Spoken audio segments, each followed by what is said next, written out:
எல்லாருக்கும் வணக்கங்க. திக்கற்றவர்க்கு தெய்வந்தான் துணை அப்படின்னு சொல்கிற மாதிரி, நமக்கு ஒரு சூழ்நிலை, ஒரு மோசமான சூழ்நிலை, நமக்கு வீட்டில் இருக்கிறவங்களுக்கு, குழந்தைகளுக்கோ ஏதாவது ஒரு உடல்நல பிரச்சனையோ, இல்லை ஏதாவது ஒரு சூழ்நிலை நமக்கு வரும்போது, நம்ம ஓடி நிற்கிறது நம்ம கடவுள்கிட்ட தாங்க. அது இஷ்ட தெய்வமாக இருக்கலாம், குலதெய்வமாக இருக்கலாம்.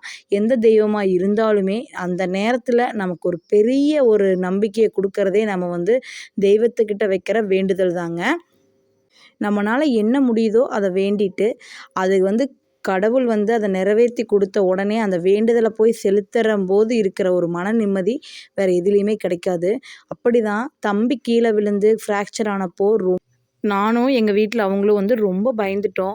ஏன்னா 6 வயசு குழந்தைக்கு இவ்ளோ பெரிய ஃப்ராக்சர் அப்படிங்கிறது ரொம்பவே பயமா இருந்துச்சு. அவன் வலியில துடிச்சப்போ அவ்ளோ ஒரு கஷ்டமா இருந்தது. அப்ப இருந்த ஒரு மனநிலைமைய சொல்லவே வார்த்தை இல்லைங்க. அப்போ பார்த்தீங்கன்னா, நெறையா தெய்வத்துக்கிட்ட எங்க வேண்டுதல வச்சோம். என்னென்ன தெய்வத்த என்னென்ன வேண்டுதல் எங்கனால முடிஞ்சதெல்லாம் வேண்டுனோம். அதில ஒவ்வொரு வேண்டுதலா இப்போ நிறைவேத்த ஆரம்பிச்சிருக்கோம்.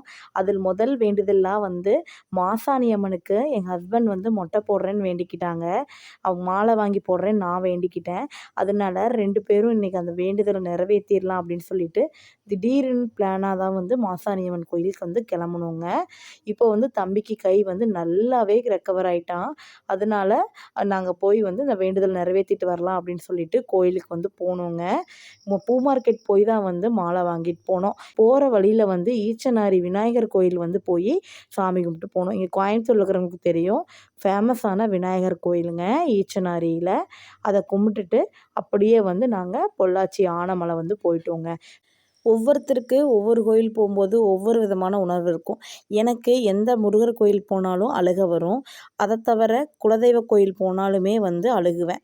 அந்த மாதிரி ஒரு சில கோயில்ல ரொம்ப ஒரு கனெக்ட் ஆகிற விஷயங்கள் நடக்கும். அதேல ஒன்று தான் இந்த மாசாணியம்மன் கோயில்.